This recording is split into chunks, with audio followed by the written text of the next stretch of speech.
Right, just to recontextualise, or even contextualise, the last time we were here, we were talking about Secrets and Lies, and now we're on All or Nothing, and in between, in terms of your work, there were two other features.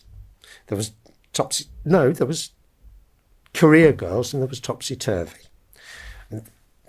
They'll be in the later season, what I've called the second half. But we can't just disregard them, because the achievements of those particular films, I think, have some bearing on this, in particular Topsy Turvy with its multiple characters. And here, there are many stories on the go. After, I guess, it's something of a reflection of the complexity of Topsy Turvy. Maybe were you aware of? No. What is important? That's a very interesting observation. I don't know whether it's how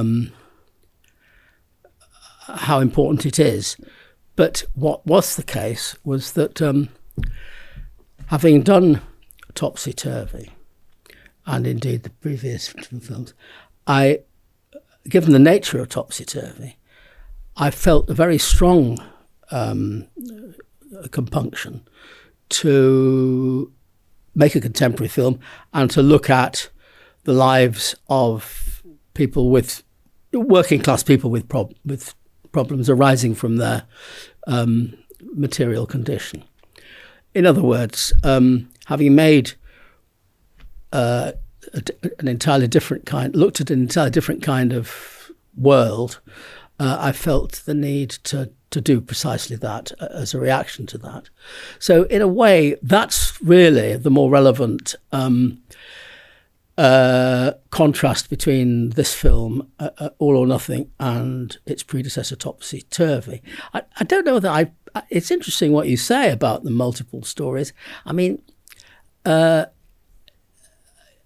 you could argue, I suppose, that in a way, Secrets and Lies in some ways does that, if only when you pull in all those other people who are having their photographs taken and so on.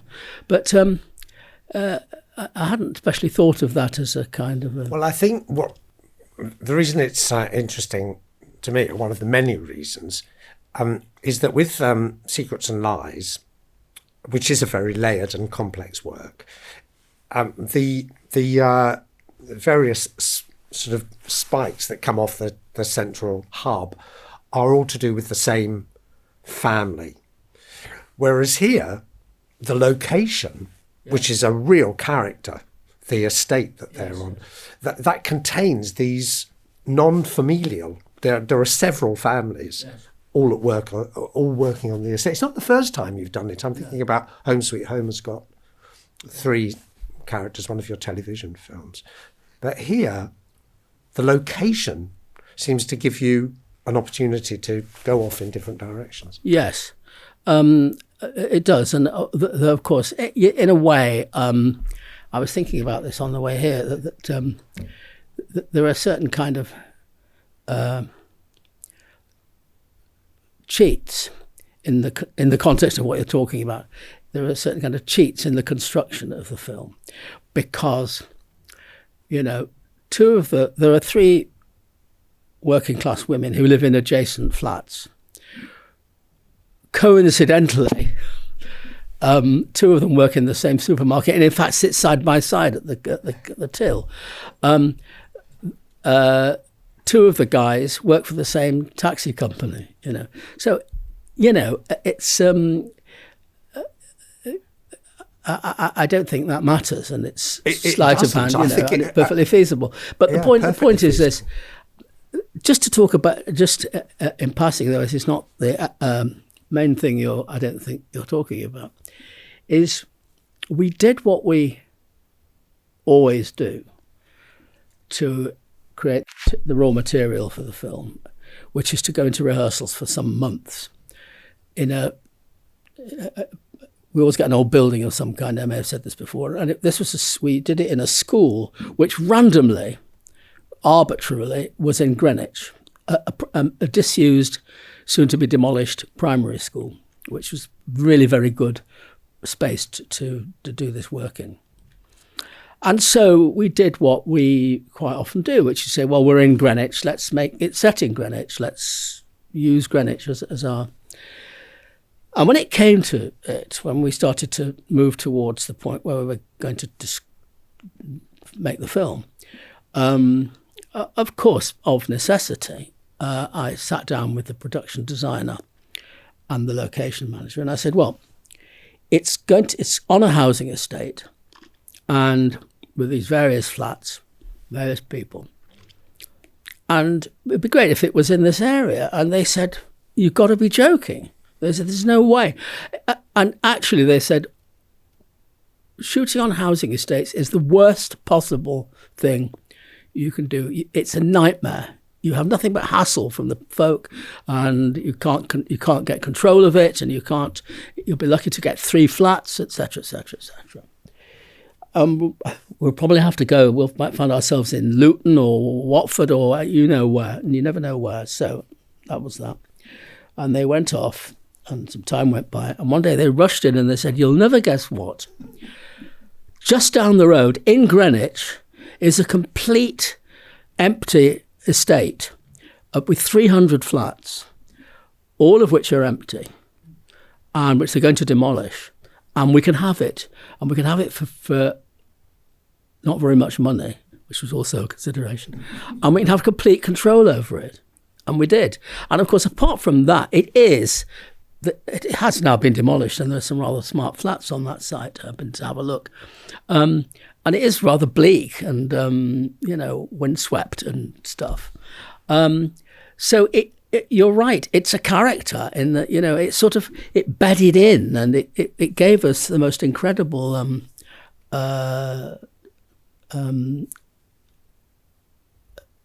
canvas.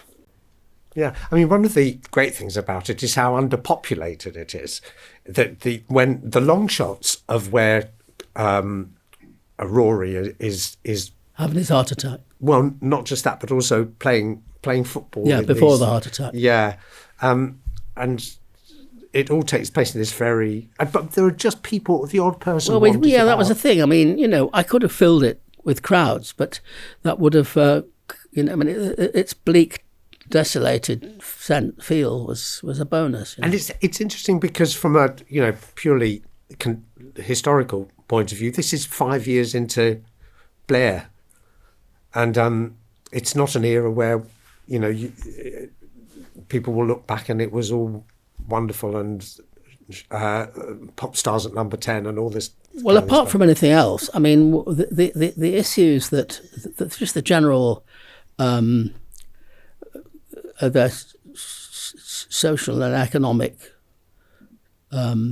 condition and state was very much, we, as always, we were on the case and researched it, Yeah, but I suppose for me, from something like Naked, which is pre to the arrival of Blair to this, the economic conditions haven't radically changed.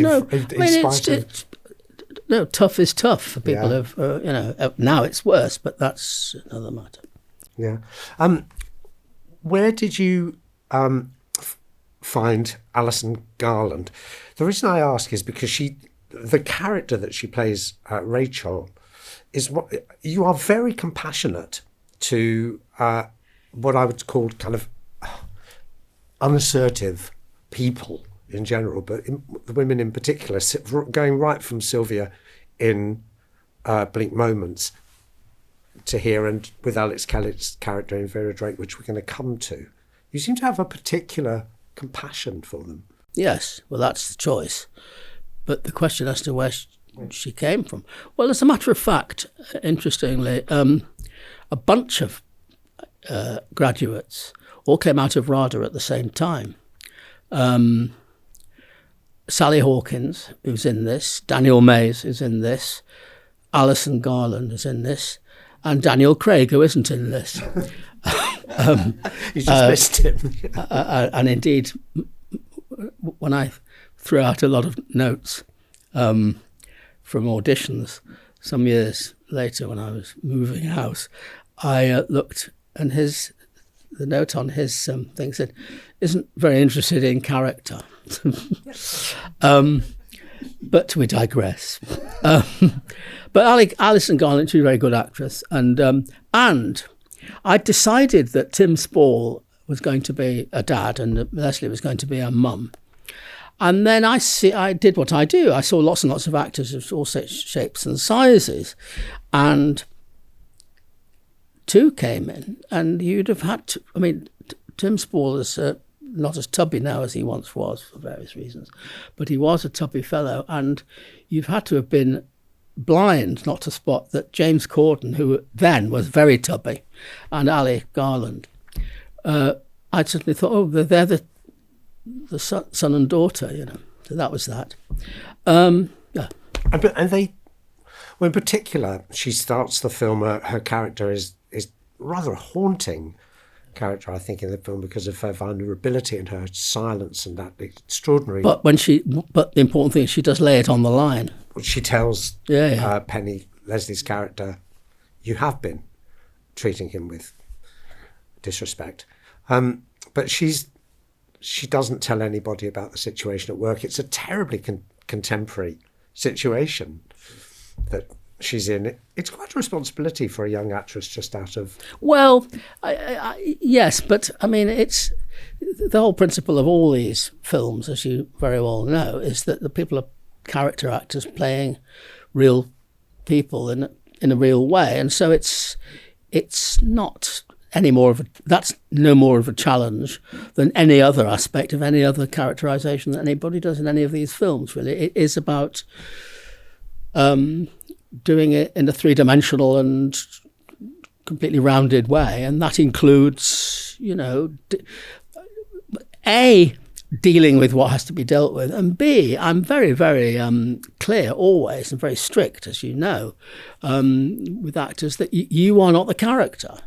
You know, I insist that actors, when they're talking about their characters after an improvisation or something, they refer to their characters in the third person. She did this, he did that, he felt that, because the actor is not the character. And contrary to certain kinds of mythology about acting and method acting and so on and so forth, I think it's very important that when they're in character, they're totally in character, but they're able to come out of character and, you know, look at the character objectively and look objectively at the at what happened and what's gone on emotionally, so that we can then distill the drama out of it. Really, yeah, it's completely the opposite view of somebody like, for example, I think you were a very good actor like Daniel Day-Lewis, who consistently.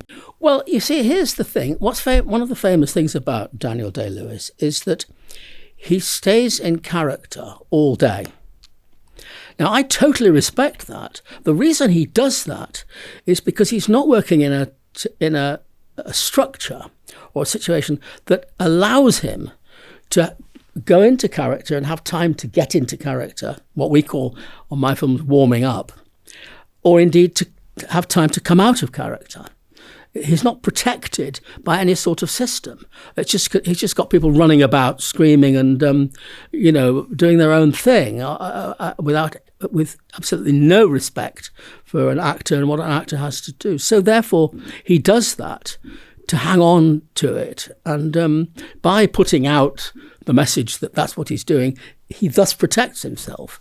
But in a properly organised context, by which obviously mean what I do, he wouldn't have to do that, you know. How did you... I mean, All or Nothing is a bit of a film that got away in the sense that it doesn't have the kind of reputation that Naked or Secrets and Knives, or probably even Topsy Turvy has. And this is all these very mature films of your work. I mean, it's my own view is that All or Nothing is absolutely brilliant, but it doesn't have the kind of cachet that perhaps these earlier films does. Have you got any sense of why that was? Do you even agree with that? No, it's true. And it had some really negative reviews. People described it as boring and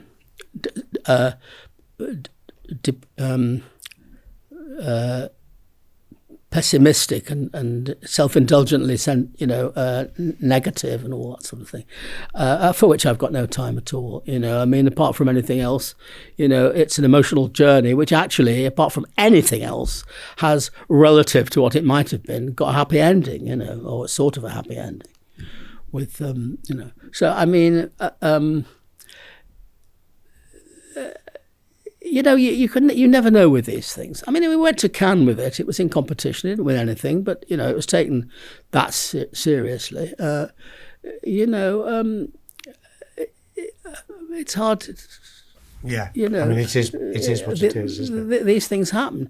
I mean, I was struck when I remember very vividly seeing it, because I had begun working with you by then, and I was taken aback by how compassionate and full of love it was, and it's particularly in the final scenes between Phil and Penny when he confronts her with the lack of love that he's and of course we know that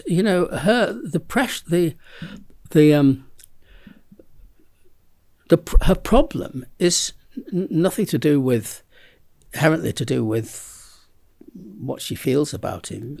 It's the pressure of this existence, the relentless pressure, not least the financial pressure, the grind, and that's what it's about, so it goes without saying. Yes, and it's very interesting that the way that's illustrated. I mean, there's a kind of shorthand in the fact that she and Maureen, played by Ruth Sheen, are doing the till jobs, but also Phil is having to ferret around for change in order to pay for the rent of the taxi radio. Yeah. And that's a very poignant and point which you really, there's a lot, the lack of dignity in having to beg. Totally, absolutely. Of course, for sure.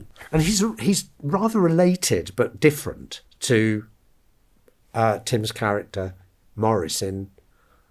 Well, I don't really agree about that. I mean, how are they related? I mean, apart from that they're played by the same actor. Yes, I think they are both philosophically inclined. They're observers about the situation that they're in. They're very different situations, and therein lies the contrast, because Morris has got, in Secrets and Lies, has got out of his working class environment, whereas Phil, in All or Nothing, is very much still in it. But they're both observers and both quite philosophical, and they both come out with... I think that's true. But obviously, I don't want to articulate the differences because it's too obvious, really. I mean, one is it's got some kind of entrepreneurial flair, and and it can deal with people in a proactive way. And I mean, Morris, it's not wrong that Morris is a high street photographer, whereas probably Phil shouldn't be driving a taxi.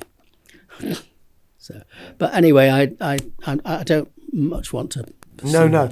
I mean, for me, it's interesting because of the two intervening films that there's a sense of picking up a certain kind of thread about a certain kind of person. I mean, if you just see them back to back, Secrets and Lies and All or Nothing, you can see, I think, quite clearly that there's a thread. But, there's been these two major films in between, so it's not as direct a line as you might think. There's just one, before I open it up, there's just one other thing I want to say. I've got some book, I can't remember what it is, which is a good book. It's an interesting book about Hitchcock. And what it does is to go through all of the films and just look at recurring images, staircases and the police and all this kind of thing. And it's quite light-hearted and makes no pretension to anything in particular, just a way of looking at the films. But in looking at All or Nothing, I became very aware that I began to think I should do one of these on your use of doorways, because especially in the small flats that they're in, I'm thinking about the use of the kitchen in Penny and Phil's flat, and the tiny bedroom in which Jason and Donna have sex and have their big row when she tells him that he's pregnant. I mean, the doorway... She's pregnant. Yes, he's not pregnant. That would have been a completely different film. Yes, it's quite interesting. I mean, in a way, of course, it's a condition of the location, and I understand that. But you go for it, don't you? Well, yeah, it's interesting. I mean, I thought, because of what you said when you were talking about the book about Hitchcock, about staircases, because there is a thesis kicking around that I love to do scenes on staircases. Dick Pope, cinematographer, always says that, and there are quite a lot of those. No, look, I mean, it is, of course, on one... if you like, technical level, you could say it's a function of filming in real houses and things. But it's also a natural aesthetic for me. I mean, I love Vermeer, for example, Not that you necessarily look through doorways in Vermeer painting, but you know what I mean. But it just seems a natural thing. And also, I mean... Of course, it goes without saying that there is a difference on however subtle a level between looking at an action in there with sharing this camera, sharing the space with the protagonist, and simply, however subtly or however marginally creating the effect, just by implying or using the door, or I mean, obviously, an extreme is looking through the window at something, which I don't do very much. I don't think at all. But there has to be a good narrative reason for that. But it's just, But again, also on another level, and this relates to what we started off talking about the estate. I mean, I've said this lots of times, and I may even have said it here, but of course my films are about character, but they are about place. And for me, I mean, I grew up in very ordinary houses, including in the second part of my teens in a semi-detached suburban house. I mean, in other words, my sense of domestic place is not one that I would have if I grew up in a large country estate or something, or with big rooms, So it's part of the sense of the way that these people, their place and their clothes and their behaviour and their soul and their backstory and their food and everything else is all integrated. I also wondered whether there's a really basic dramatic dichotomy, or in dramatic shorthand, conflict between the private life, what goes behind the closed door, and the general space. And the general space doesn't have to be outdoors. It could be the difference between Rachel's bedroom and the communal rooms for the family downstairs, and that sense of who you are in private. I think that's simply, I mean, you kind of tell the story of the moment, whatever it is, But they recur partly because they're families, and as you will have gathered, family is just a way of roping together the 7 films in this first part. Anyway, that's enough of me. Have any questions? Please ask about. Yes, a front row. The characters of the James Corbin character, and was it Donna, the girl with the with the boy was pregnant. So somebody alluded earlier that. Oh, sorry, you did like that. It was a or it has a happy ending to the film.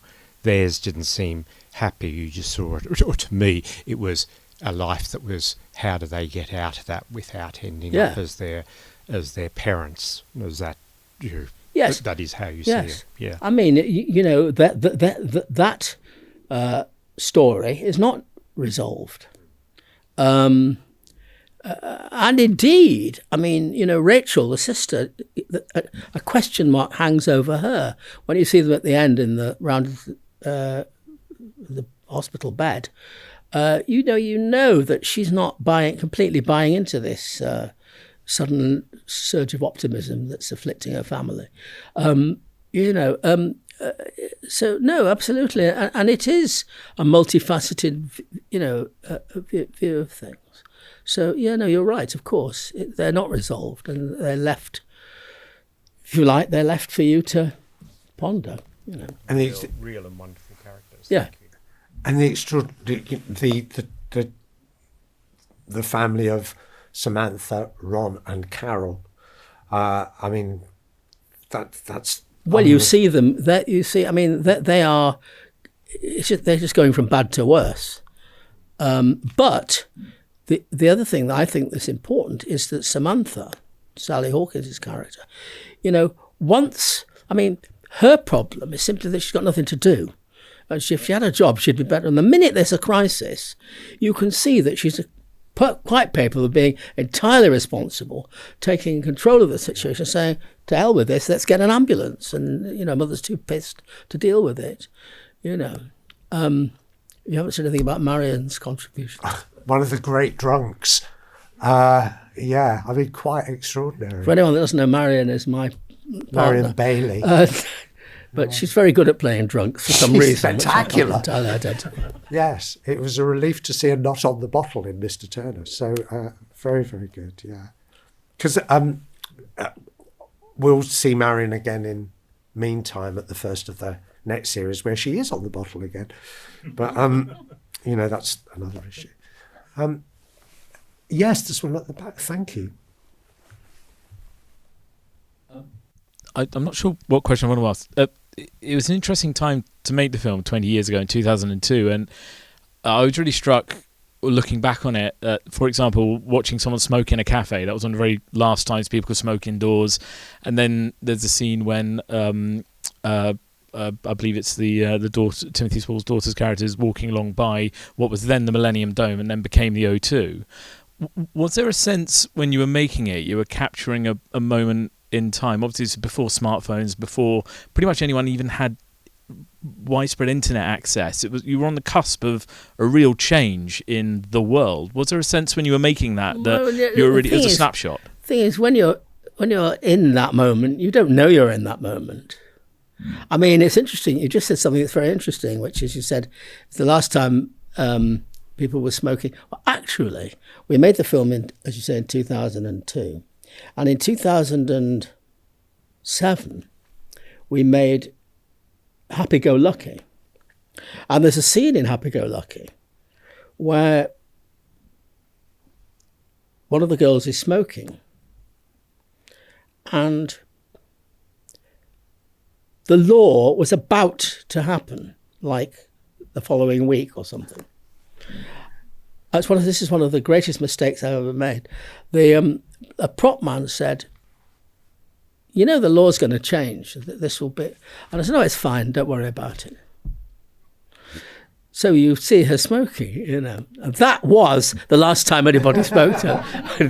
It's quite some years later. But no, I mean, you don't think, there's the Millennium Dome, which is one day going to be. You just don't know that. I mean, you're in the moment. I mean, I've reflected. I hope that I'm going to make another film next year, finally, after a long gap of not being able to find backing. And one of the things that the last time I made a film was 5 years ago, which was Peterloo. And before that was Mr. Turner. So it's going to be over a decade since I made a contemporary film. And I've been reflecting on the fact that, mobiles and all that have completely changed the way people behave and communicate, which is not, there is a mobile in this but it's not like everybody's, but you don't think I'm in this moment of change, because you're filming it's the world as it is now, as you experience it. So I can't claim the clairvoyance that you very nobly wish to ascribe to me.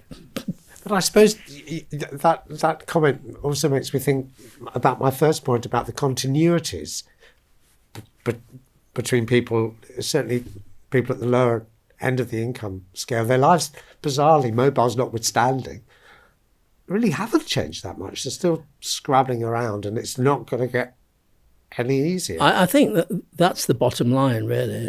I think what it's actually about is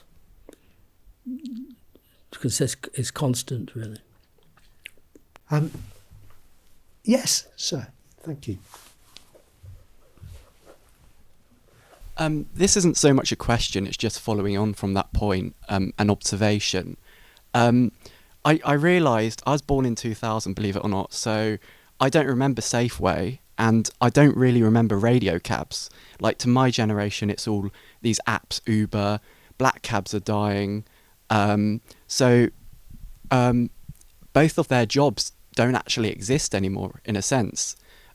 So just following on from just how precarious everything is for the working class. Well, here's the thing.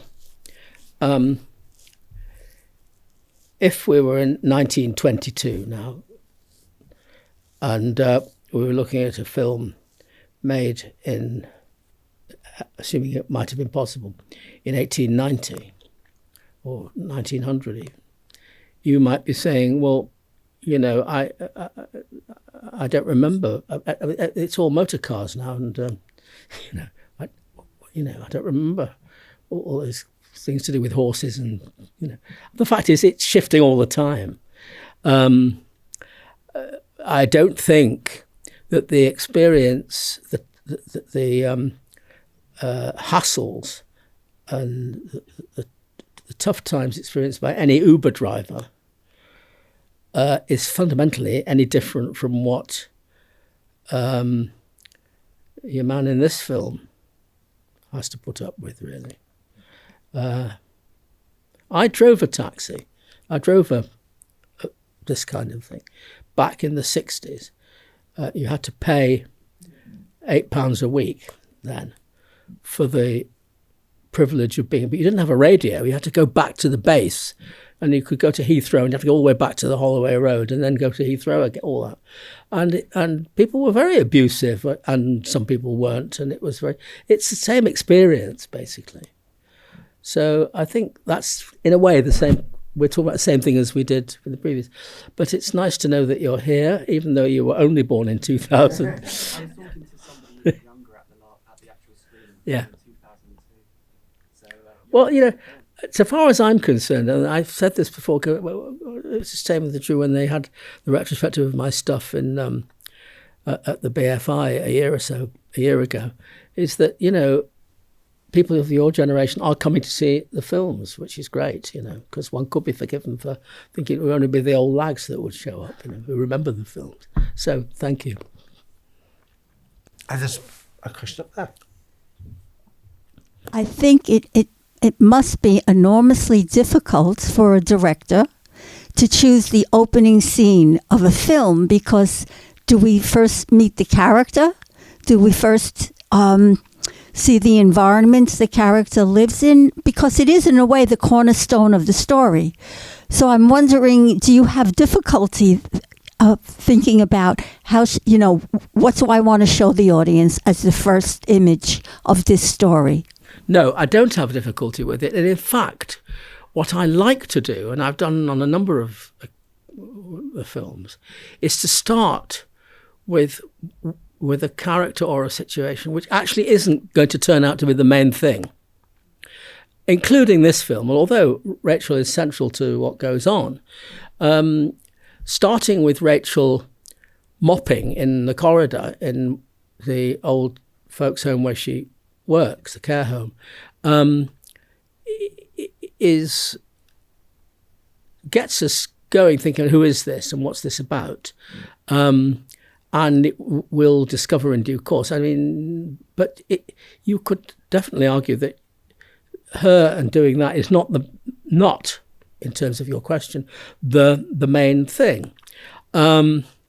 Also, the choice of seeing her doing that in this film, and there are other examples from other films, it gives us a sustained activity over which the credits can be laid. Because once you get, this is a woman in the corridor mopping, it continues to be that. And you are not distracted by new things happening in that action. There's no battle going on between the credits and the action. So you give it, you create it in a way an abstraction and a sustained action, which allows the credits to happen. Because I can't bear it when you start to watch a film and there's an event going on and you think, I'm supposed to be watching this, and are we supposed to be reading the credits? And you don't know where to look or what to experience. I mean, High Hopes, which we've done, starts with this guy, this very long shot on a very long lens of this guy with a suitcase walking down the very crowded Pentonville Road. And you think, oh, this is a film about this guy. And he doesn't know where to go, he's lost. And he stops to ask another guy who's fixing his motorbike. And it turns out that the film is mostly about the other guy. And we hardly see the bloke again. So I like to do that sort of thing on different... It varies, obviously, depending on the film. To answer your question, far from it being a hassle, I actually enjoy I find it quite a succulent experience deciding what imagery, what to open the film with. I think I quite like that. I mean, the tough parts, when you get into the meat of it and you've got to deal with all that. So no, I quite enjoy it really, and I find it very stimulating. And as I say, there are various stratagems and devices and considerations, including what is good imagery and what will set people's expectations and interest on the go. If you are still here when we discuss another year, it's probably the most vivid example of the the feigned beginning. Yes. Where you think you're going to stick with this character played by a very well-known actor, and then you never see her. Hardly. Well, barely. Yeah. It's quite remarkable. So I was really interested to hear about the way Daniel Day-Lewis works, and I was thinking, yeah, that must be really difficult, and I can see why. I just can't hear. Just hold it closer. Oh, sorry. The way what works? Sorry. The way Daniel Day-Lewis kind of has to work because of being in that role, and I can totally understand that from a sort of my naive point of view and not knowing much about the way actors work. And I was thinking, so you explained, which was really nice, that, in a sort of a simple way that, it's to enable that objectivity, and to look, I think if I interpreted you correctly, to enable a actor to have that space to go into role and then that sort of debrief, come out of role and be objective about the character. So I was thinking, well, how does someone like Daniel Day-Lewis do it? How does he? I don't know the answer to that. Yeah, I thought you might know. Yeah. No, I don't. No, I don't. I mean, he's a good actor and an intelligent bloke. All that. I mean, I don't really know. I mean, the point is, actors generally in films, in a way that mostly isn't quite the same sort of problem in the theatre, do have to battle with the conditions in which they focus and concentrate on doing the characters and the emotional things they have to do. Because there is a general convention of complete disregard for what the actors do, with everybody else running around doing what they do. On my films, just as a matter of interest in the context of what we're talking about, I mean, we're very, very strict. I mean, there are two things. One is that by the time we get to start to shoot the film, we spent months in a closed environment with the actors discovering, not only collaborating with you to create their characters, but also discovering how to play them. And also we've done masses of long improvisations where the actors were really warm up, taking their time, get into character, stay in character, sometimes for very long sessions, including famous occasions like, 8, 9, 11-hour improvisations. And then coming out of character, and sometimes taking a long time, an hour or so, to get out of character, to get out of what they've been through, the trauma of what they've been through in character. And that's where it's important that they are able to be objective about the character.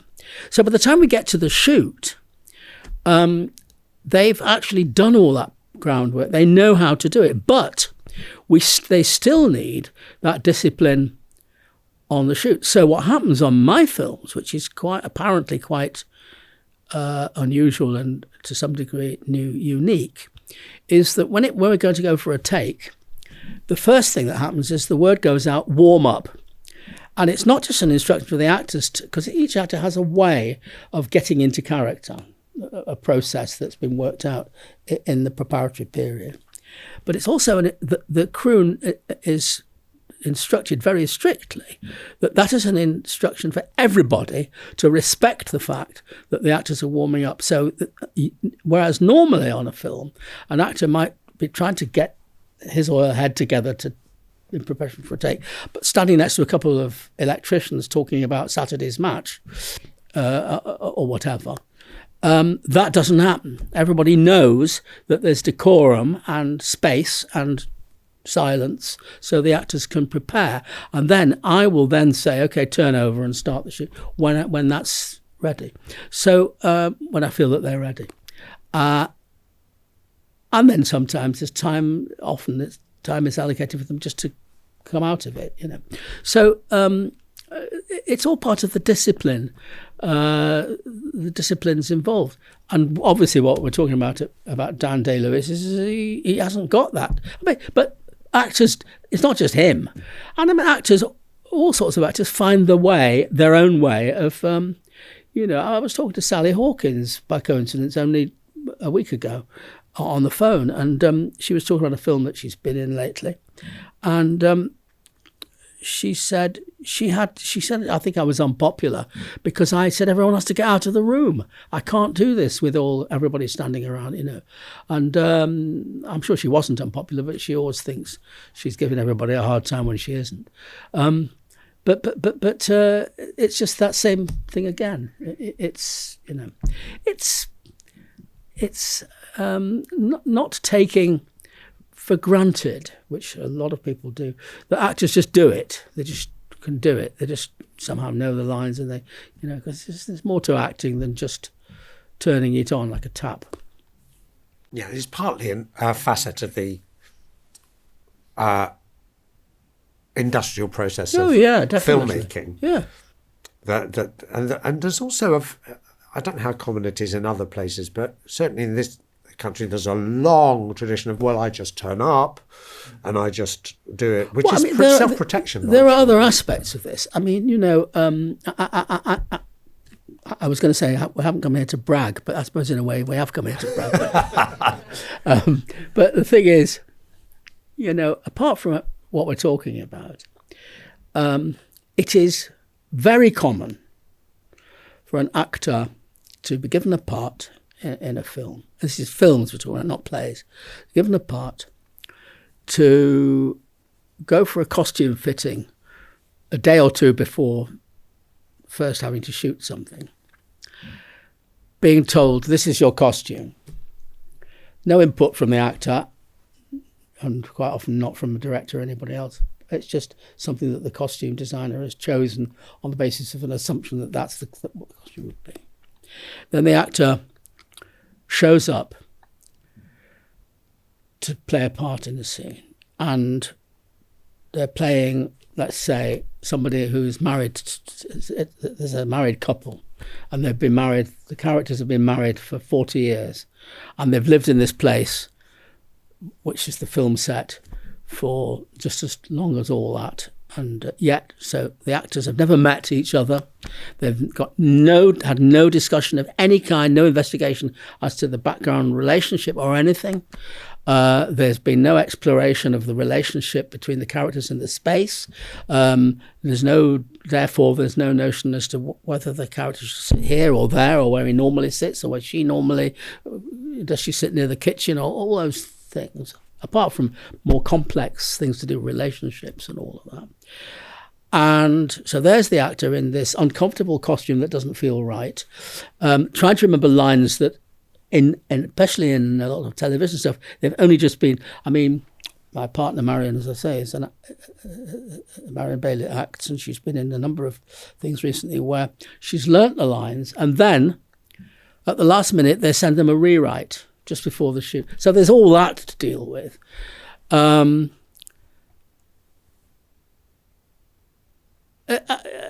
It's not commensurate with the kind of organic conditions in which writers write novels and painters paint pictures and potters make pots and people write poetry or can, or even make music. I mean, we've done recording sessions with musicians who show up not having seen the thing till the previous day, but at least they come to it with a certain amount of groundwork of another kind, So it's a whole syndrome that we're talking about, and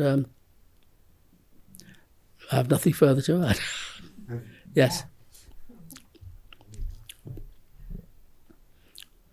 You've talked a bit about dealing with the grown-up actors. With the what, sorry? With the grown-up actors and actresses. The younger ones, I'm going to be greedy with questions probably. What was their training and how did they come to you? And what was it like dealing with two characters? I'm sorry, what's James Corden's character's name? Rory and Donna, his sister? The sister's Rachel. Rachel, that are already probably being challenged for being larger youths, and then how they're being also challenged again with that on the set. That is the role that they're playing. Did you feel did you have to help them through that as well? No, not at all. I mean, the point is this. It's an interesting question and a good one, but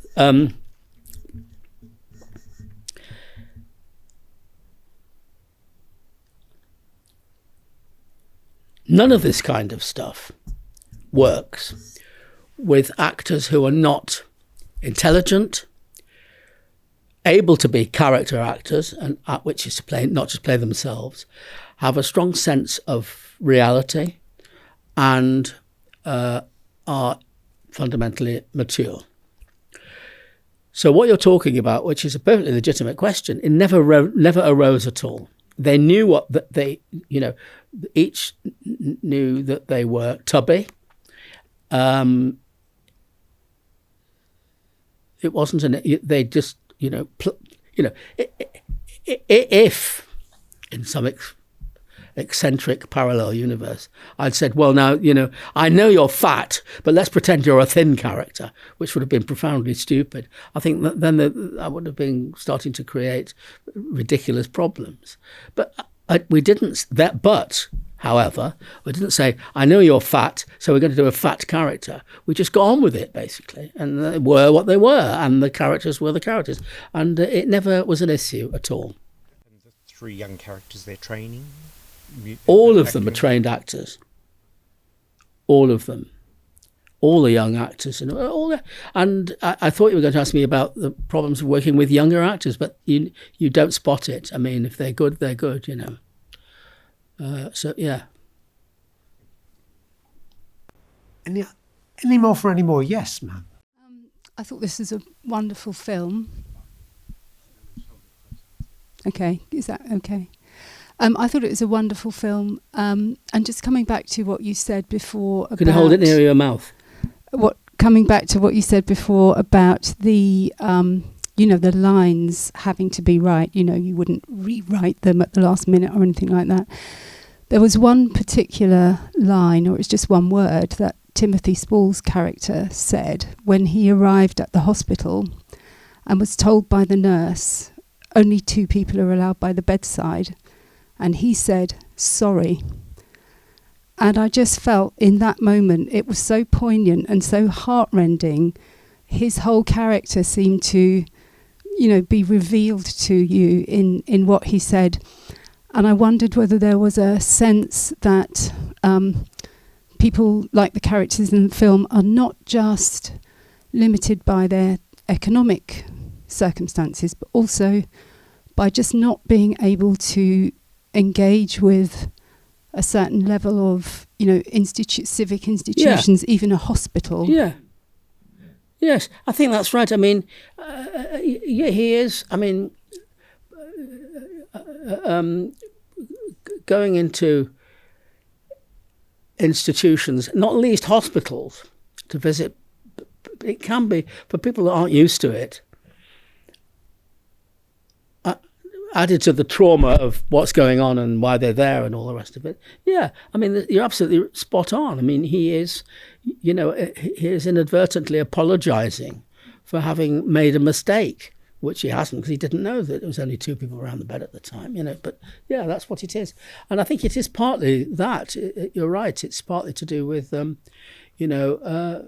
feeling the need to kowtow to authority. Yeah, and that there are probably other... I was thinking when I saw that, there are probably endless other encounters in his life, which he has to step back from because he's not comfortable. Yes. With, society bigger and I think that's right. more institutional than he lives in. Yes, and confrontation in particular, like the guy who says, well, I haven't got any money, and he to pay the fare.